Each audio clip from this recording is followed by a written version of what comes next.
One of the great things about living out here, I had a pretty nice house in Cape Cod. Lived across the street from a Boy Scout camp. It was about 350 acres of just trails and ponds, and take the dogs for runs and swim. But I certainly didn't have the space to have a horse. All right, so this is Jessie. She's a good girl. She's happiest when she's chasing cows. Well, maybe when she's getting brushed. The great thing about the horses is they're going to tell you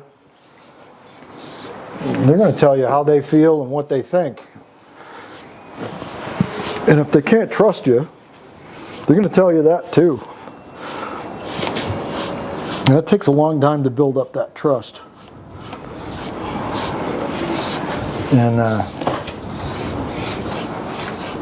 I don't know, I think even though I was a paramedic for 34 years, and I can't even say how many people I treated in the back of a truck or was on a rescue call for. You pick up, each person deals with trauma or injury or illness differently. And sometimes you get it right off the bat. You pick up a sign, you think that you've got it figured out, and you're able to respond. And then there are some people that you just can't read. And you kind of you do your best, and you hope that it is comforting and supportive. And if you find that it's not working, hopefully you have the ability to change direction, right? But the goal is always to try and, make the most horrible day in someone's life a little less horrible by letting them know that you're going to bear that burden with them, and that you're going to make sure that if there's anything that can be done, you can't bring anybody back.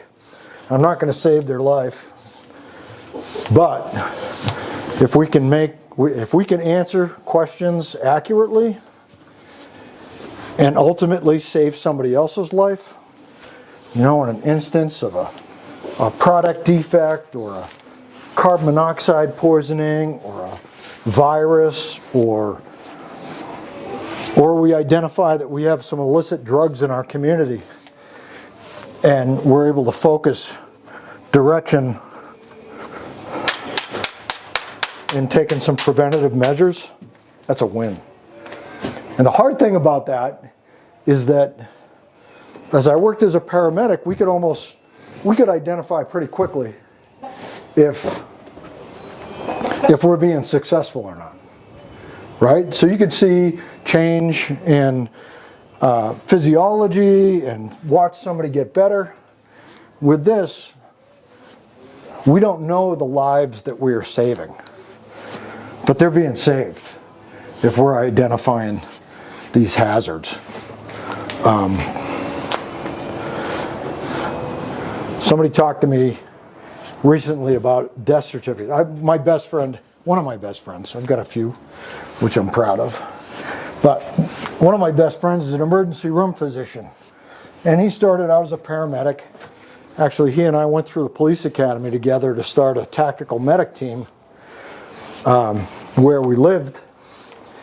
And at any rate, I talk to him as frequently as we can with our busy lives. We'll talk about death certificates. And of course, before I was a coroner, I'd never signed a death certificate before. And of course, I imagine that all doctors know how to sign death certificates, right? They're doctors. And I found myself teaching my friend how to sign death certificates because they don't get that in medical school, And what we put on a death certificate, there's about 44 different federal agencies that use the data from a death certificate, and it makes determination on billions and billions of dollars in funding.